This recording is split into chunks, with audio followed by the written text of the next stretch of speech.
When the Edge of Fate dropped earlier in the month, my chat, and probably a lot of other streamers' chats too, was getting lit up repeatedly with people asking, is Edge of Fate any good, or is Edge of Fate worth buying? I gotta be honest, even though I wanted to put out a video trying to answer that question right away, I felt that doing it only 1 or 2 days after the expansion dropped would probably be rushing it. So instead, I gave it a little bit more time to let everything sink in before giving my full thoughts, and here we are. If you've been out there peering over the fence, unsure if you should or should not hop back into D2 with the current expansion, I hope this video helps you out in some way. I'm going to be going over a few topics shown on screen now. Feel free to jump around the video however you want. But before we get any further, please join me in giving a big thank you to Star Trek Fleet Command, sponsor of today's video. If you're a Star Trek fan, then yeah, you basically can't miss with this game. Star Trek Fleet Command is the ultimate strategy game where you build your fleet, forge alliances, and explore a galaxy jam-packed with the characters you love. Players embark as fledgling commanders tasked with building their starbase and assembling a crew worthy of the Starfleet name. From their first encounters with the galaxy to navigating complex faction alliances, each level draws players deeper into an immersive experience, capturing the daring strategic spirit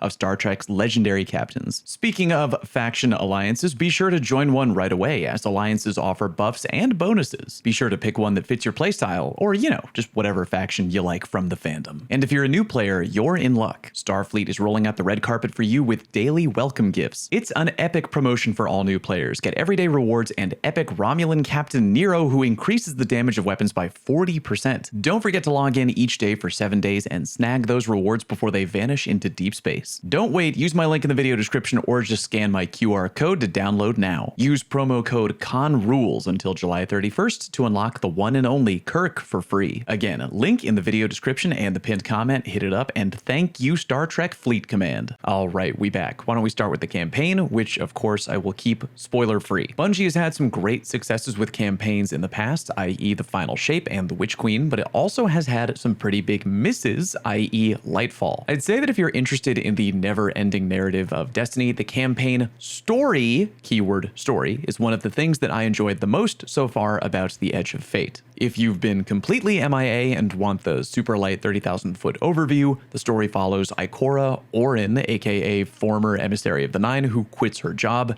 and a brand new character, Lodi, who has been sort of dragged into the events of the story against his will. I've been skeptical of new characters ever since Nimbus, who the Destiny community has pretty much 99% universally hated, or at the very least did not care about at all. But as the story unfolded, I ended up really liking Lodi and the story. I didn't think I'd start to get invested in a new Destiny storyline after the Final Shape ended, which I thought ended on a great note. But yeah, I'm interested in where the hell the new story is going, and there was one cutscene in particular that I won't show you that really made me go, yo, what the fuck? And wanted to immediately call up Bife on my special content creator phone, but I didn't. TLDR, I thought the campaign was really good. Story-wise, probably in my personal top 3 of D2 campaigns I've played. Gameplay-wise, though, the campaign had some ups and some notable downs. One thing that had a lot of the player base really pissed off was Bungie's repeated reliance on the new campaign-only ability, Matter Spark. Basically, you shrink down into a little electric ball, and doing that allows you to get into certain areas you couldn't access before, letting you solve tiny puzzles in order to move on to a new area. I'm gonna be honest, I thought that the first few times of doing this, it was fun, but man oh man, did they really lean into that a bit too much. This was kind of exacerbated by the fact that the campaign is really long, and while I did enjoy the story unfolding, you may find yourself gnawing on your desk as the game asks you to go into Matter Spark mode for the 30th time just to go through a small tube into another room, when really there would have been no difference if I had just walked into the room without turning into Matter Spark. Again, some of the puzzle solving aspects I enjoyed, but there was a lot of it, and with the length of the campaign and the kinda confusing maze-like nature of the new location Kepler, it kinda wore on me after a while. Your experience may vary, but yeah, after you've beaten the campaign, if you want to, you can continue to F around on Kepler while also cranking up the world tier difficulty to Fabled or Mythic for an overall harder experience that comes with higher tier rewards. While I definitely started off enjoying the challenge of Mythic, as I got towards the end of replaying some of the campaign missions, a lot of the boss fights were insanely bullet spongy to the point where I was just exhausted from really drawn out fights. TLDR, you may love that kind of challenge, or you may just flat out say, wow, fuck this, and decide you don't have the patience for Mythic at all. Next up, why don't we talk about something most of the player base gets really hyped for whenever we get a new one, kind of the big ticket item, the brand new raid, the Desert Perpetual. Real quick, if you're watching this video to try and make an informed decision on whether or not to actually play the Edge of Fate, talking about the day one raid race is kind of pointless because it's over by now. That being said, I do want to mention one or two things anyway. The day one raid race, while really interesting and wild like they always are, was riddled with annoying bugs. Sprint glitches, desync issues, rally flag bugs, weapon firing glitches, and more. If anyone from Bungie is watching this video for whatever reason, strongly urge y'all to have a conversation about the next contest raid not happening 4 days after the launch of a huge new expansion that rewires how half the game works. I think y'all need more time to iron out bugs and problems to make sure that one of the most anticipated pieces of content that we only get 1 or 2 times per year, i.e. the new raid, comes out of the gate without tripping on the way out. Back to you, the viewer. It's also worth mentioning that the contest raid was insanely hard. When contest mode ended, we learned that even fewer teams had beat it on contest mode than Salvation's Edge, which was also a very hard contest raid. We then learned days later that around 70% of all the teams that had cleared on contest mode had actually cheated, which is a whole other goddamn story. But yeah, bottom line, even fewer teams had actually beaten it, making it one of the hardest contest raids ever. We have yet to hear too much more from Bungie on this front as of yet, but from what we have heard, it seems that they don't plan on easing off the gas on future raids difficulty-wise. Now, this may deter a lot of people from coming back for future expansions if they were hoping for a more friendly and chill chase for new contest raid emblems down the line. But on the other hand, if you're interested in a crazy challenge down the line with whatever the next raid is in a future expansion, step on up to the goddamn plate, brother. Challenging contest raids are back with a vengeance, so keep that in mind for next time. On that note, we're also getting something I believe in September called Epic Raids, which Bungie has been extremely hush-hush about. This will not be a new raid, but probably rather additional adjustments and new challenges being added to the Desert Perpetual raid, but there apparently will be another raid race for this event, so there's still more content coming raid-wise. That being said, the new raid overall, I think, is really good. Even not on contest mode, it's pretty challenging. There are no puzzle encounters, just straight up back-to-back-to-back-to-back boss fights. Bungie has also added a new raid feat system where you can add additional challenging modifiers to the raid for stronger loot. I really like the customization factor, as the challenges actually do make the raid more challenging and IMO more fun. Some players are annoyed that you have to deal with these additional challenges for better raid loot, which I get, but again, I just enjoy the extra challenge factor and really am looking forward to taking on the raid with all 5 feats turned on. On that note, with all 5 feats turned on, the raid was basically supposed to be dialed back up to contest level difficulty, which is cool, but that plan has already been shut down by Bungie, to which I ask, why? People were really looking forward to that. Why would you change course last minute? I find myself out here yet again asking, please, let us turn the dial back to contest difficulty mode if we wish, even if there are no rewards for doing so. I don't know why we have to keep asking this. Let people practice contest level difficulty if they want. Enough beaten around the freaking bush already. Anyway, in short, I think both the new story and the new raid are probably the biggest highlights, to me anyway, in Edge of Fate so far. And on that note, why don't we talk about something players are more torn about: the power grind. Bungie has redesigned the power grind in the Edge of Fate, if you did not know. Gone are the restrictions of only being able to earn X powerful or pinnacle engrams before the next weekly reset. You can now fully grind without limit till your heart's content, and you can do it in either PvE or PvP, which in theory sounds great, but you're limited to what activities are available in the Portal, aka a new interface screen that was created with the goal of helping players find what to play a little bit easier. Unfortunately, a lot of people find the Portal screen campaign to be kind of annoying and not really necessary, and it doesn't currently include any old dungeon or raid content, so if you were hoping to grind that for power leveling, you're kinda out of luck. What's currently ended up happening with the new grind is that because portal activities are limited, players have resorted to target farming the absolute shortest missions they can find over and over and over and over. The end result is that the Edge of Fate currently is maybe the most brutal and unfun power grind, in my opinion, in the series yet. I have to imagine that Bungie is going to make some hardcore adjustments either with the Ash and Iron update in September or with Renegades in December. I want to remind y'all that I only ever claim to speak for myself. None of you, some people out there, might really enjoy the new power grind. I find it pretty damn repetitive. To be fair, you don't really need to power grind in the Edge of Fate if you're a super casual player. The only reason that anyone would ever, quote, need to would be if they were interested in getting really high tiered gear, because you can only get strong high tier gear if your power level is high enough. If you're a hardcore grinder and really like playing a game of make number get bigger in order to proudly flex your accomplishments and have sick high tier gear, then you may like this system. But if you don't like the idea of a huge slog in terms of your power grind, I'd say you should probably pass on the current expansion, or at the very least wait until Bungie either adds more stuff to the portal, like dungeons, which are eventually coming in Ash and Iron, or until Bungie makes additional tweaks to make the grind suck less, which I'm heavily predicting they will eventually do, based on the majority of current player feedback. Moving on, why don't we talk about new exotics, weapons, and class stuff. If you didn't know, the Final Shape expansion famously added the incredibly powerful Prismatic subclass. The Edge of Fate expansion has no new subclasses and no new aspects or fragments. This ain't exactly new info. I don't think anyone was expecting a secret new subclass element to be dropped out of nowhere or anything like that, but it is worth mentioning for those who maybe haven't played since the Final Shape and were curious. Rather than new subclass stuff, Bungie went the route of,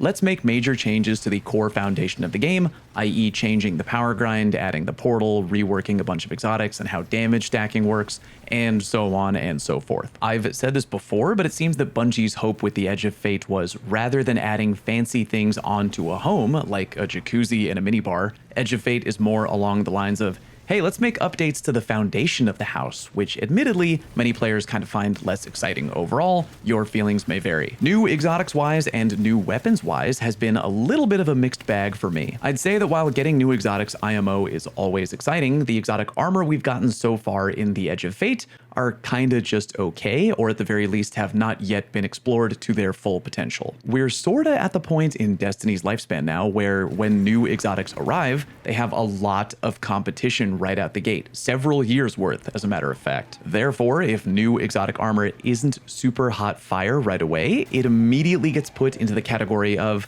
fun, but not meta, which ain't enough for a lot of people, which I think is understandable. Exotic weapons for me, though, have been way more interesting. The third iteration, even though it arrived bugged and has already been nerfed, still remains very strong, and I like it a lot. The Graviton Spike hand cannon I've used a bit less, but still find extremely unique. And the new Raid Exotic rocket launcher is kinda wild, and I think that has a lot of potential in endgame PvE. The new legendary weapons I've also been enjoying a lot. The brand new hand cannon shotgun hybrid is way more fun in PvP than I thought it would be, and the rocket frame pulse rifle is also damn strong, even though armor archetypes have been a miss for a lot of people, mainly due to the fact that certain combinations some players really want, like armor with spikes in both the weapons and super stats, just straight up do not exist. I've really been enjoying the addition of actual armor set bonuses that give more than just additional season rep. Definitely a nice little feature that I would like to see more of. For the record, while I've enjoyed a lot of the new stuff gear-wise that they've added,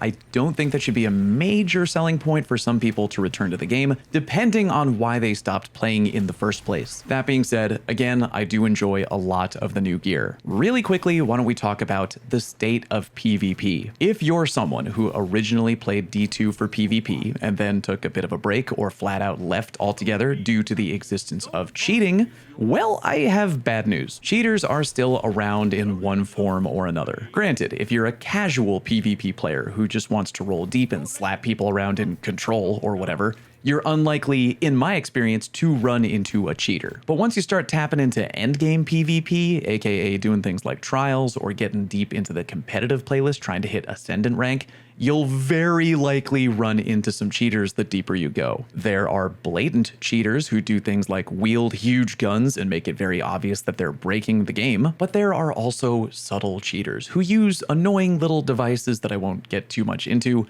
but TLDR, they basically just don't miss when they shoot at you, and for whatever reason, these devices have not been hardcore cracked down on in D2 the way they have been in other games. I know Bungie doesn't like to be too open communication-wise with how they handle anti-cheating measures, because the more they talk about how they detect cheaters, the more info cheaters have to get around detection methods. I understand all that. But that being said, I wish Bungie would say anything about continuing to cheat protect the game, because I used to play a lot of PvP and I want to get back into comp grinding. But it kind of feels like going out to a restaurant that promises you a 20% chance of having a waiter throw a hot plate of spaghetti in your face at some point during the course of your meal. And it's such a shame too, because even after all these years, the gunplay and movement in D2 remains top shelf in my opinion, and even though there are cheesy metas from time to time, I genuinely still enjoy playing PvP. In short, if you left D2 because of cheating in PvP and you're waiting for the right moment to hop back in, you might need to keep waiting for a while. Very quickly, why don't we talk about Arms Week? Now, I promise you, ain't nobody out there on God's green earth who's on the fence about coming back for the Edge of Fate